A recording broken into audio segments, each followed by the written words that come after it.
Hi guys, Alan at Red Summit here. We're back today. We're going to be doing an install on a Dana M210 and M220 Jeep Rubicon front and rear diff covers. Front and rear axles are different. A lot of questions. People order a pair and they go to put them on and they say, hey, this doesn't fit, and it's always just because they're trying to put the front on the rear or the rear on the back. They look the same, the bolt patterns are not the same, and if you try and do that, it's not going to fit. So the first step here is going to be to remove the old diff covers. If you're working on a lifted Jeep, it's a little bit easier in most cases, especially on the rear. The Gladiator and the JL are going to be the same. The axles are the same if it's the 210 and the 220. So we've got to go under there and remove 12 10mm bolts. It's not that big of a deal. You can do it with a standard ratchet, socket, and an extension. We're going to use air just to speed up the process a little bit. And you'll need a drain pan to catch the old gear oil. So hang with us for 1 second while we do that.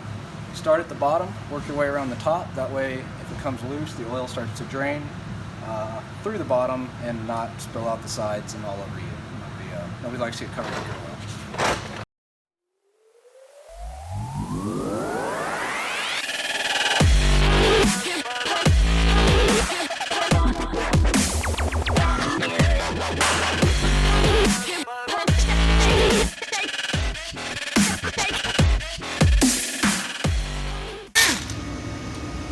By now, oil hasn't started to drain. I'm going to do the last two by hands and just partially remove them until the oil or the diff cover splits from the housing. Let that oil drain out, and then we can fully remove the cover.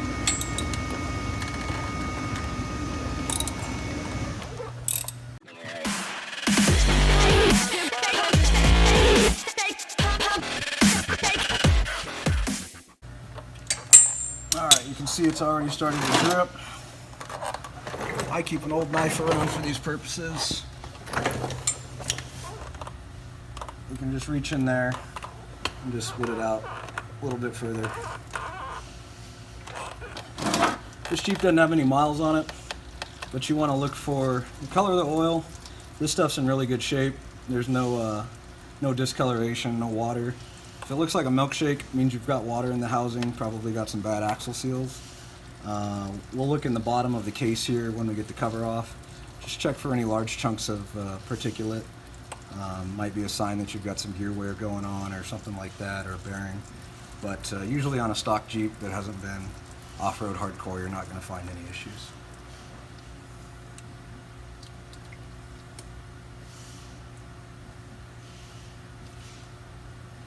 Alright, now that the bulk of the oil's out, we can go ahead and pull the last two bolts completely.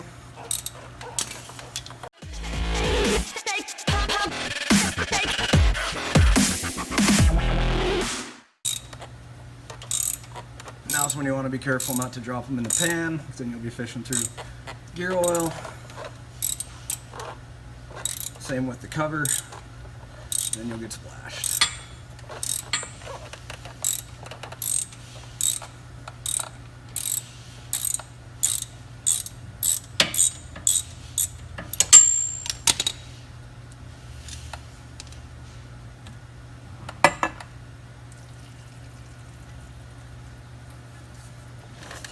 There's a gasket on here from the factory. It is reusable, so unless you've damaged it by dragging the diff cover over rocks, you can just be careful.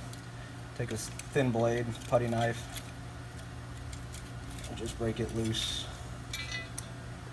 And we're going to go ahead and reuse those on the installation of our new covers. So we'll just set that there for now. Make sure we wipe it down. We'll look on the inside of the cover here. Don't really have anything.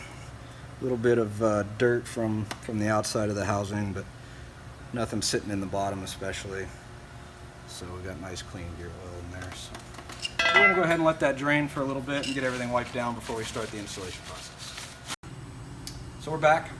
Before we go ahead and install the front cover, let's go over some of the reasons why you might want to install aftermarket covers and some of the things to watch out for when you're comparing one cover to another, because they're not all created equal. Stock cover here, you see, just a stamped piece of one-piece steel. The ring, just over an 1/8 inch thick. they're definitely prone to peel back. So you drag this over a rock and you peel it up, or you hit this really hard on a rock and it deforms the whole cover. Especially with these reusable gaskets, you'll get a leak.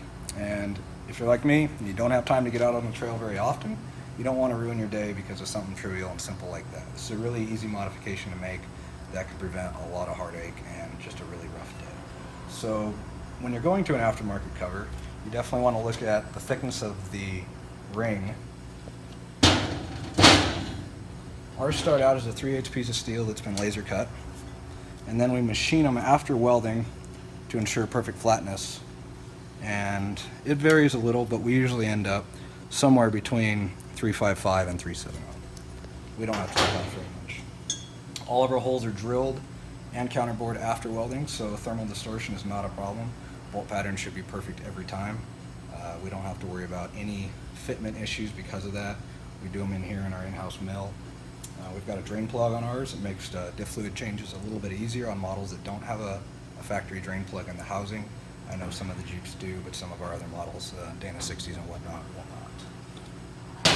So we've got the ring thickness. Also, you want to look at the shape of the cover. I know there's a couple videos out there that talk about proper oiling of the ring gear, and you can see a factory cover's got a nice big arch in here, and that allows the oil to splash properly around the ring gear, just like it's Dana intended.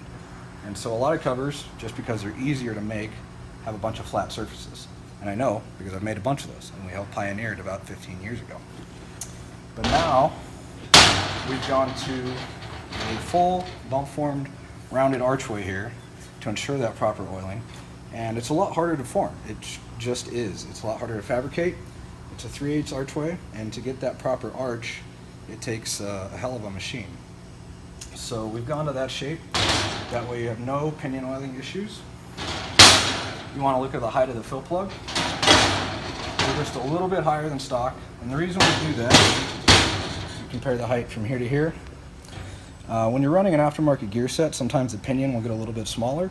So you're not going to have, on a fluid level here, you're not going to get as much oil to that pinion bearing as you might want to be. So we enable you to fill this up just a little bit fuller, and that way you get proper pinion bearing oiling all the time.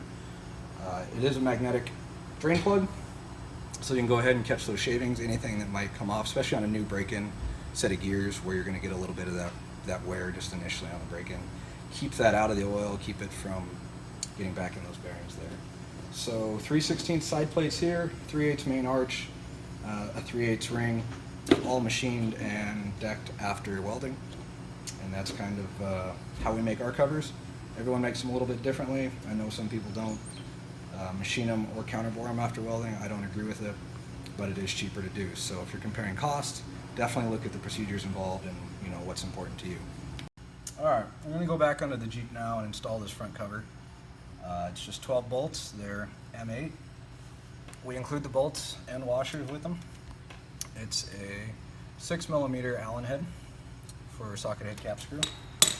One thing I would like to do, we're going to go under there and just wipe off any residual oil that's on our sealing surface, just make sure it's nice and clean. I use these Sure Shots. They save you a ton of money in the long run if you're doing any sort of automotive work on a regular basis. You can buy gallon jugs of brake clean, WD-40, and then you just charge them with an air compressor or a hand pump. After about 10 cans of any aerosol, these will pay for themselves. I've been using them in the garage for years, even before I did this professionally. So I'll go down there and wipe that off.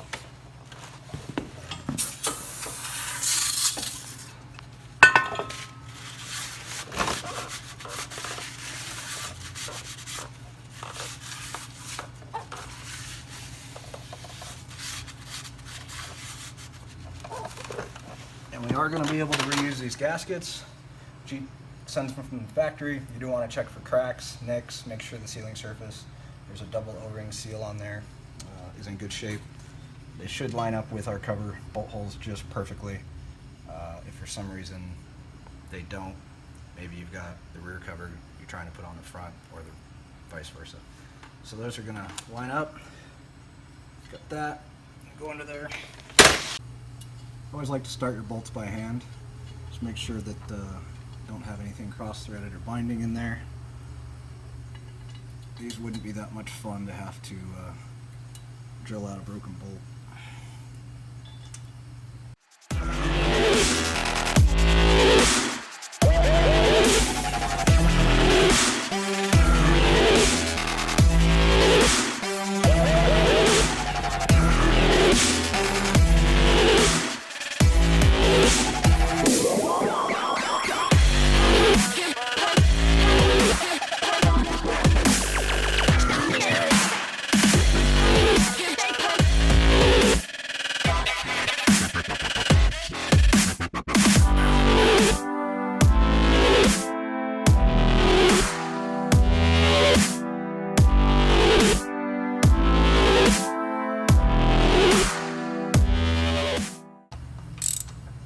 Once you've got them all seated, you can go ahead and get a torque wrench out and torque them down to spec.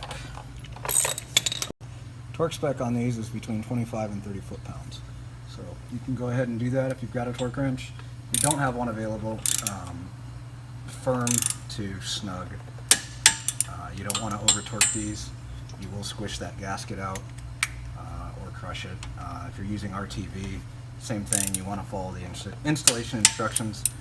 Not to squish all that gasket material out of there, potentially causing a leak down the road.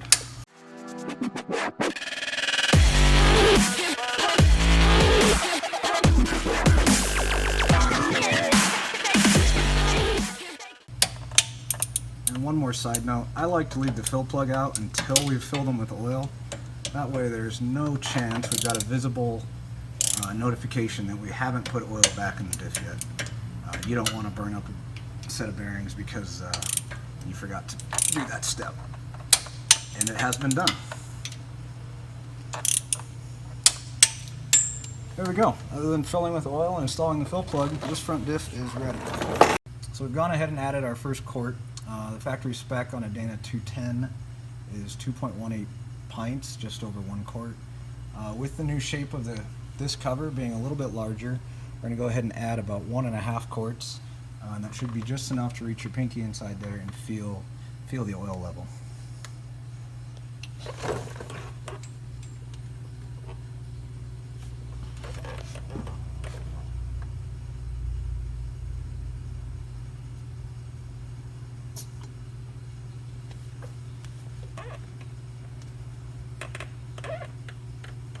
Feels pretty good. Put some oil on the end of our finger there. Go ahead and install the fill plug. It's a 5/16 hex wrench.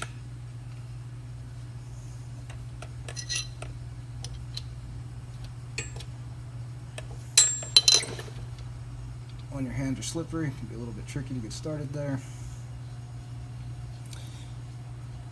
This fill plug has a double O-ring seal as well, so don't have to worry about over torquing it like an NPT.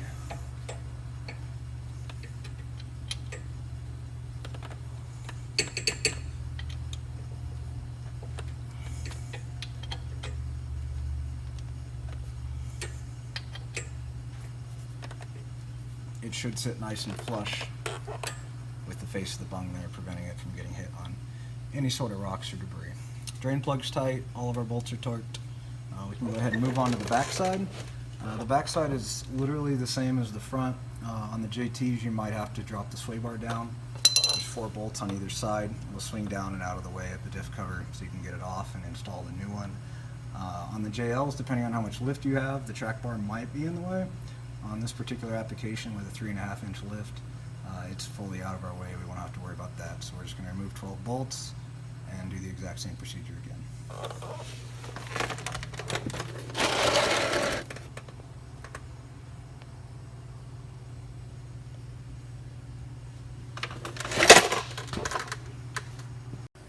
So we've come around to the back side, and like I tell my customers when they're doing their own installs, be prepared for the unexpected.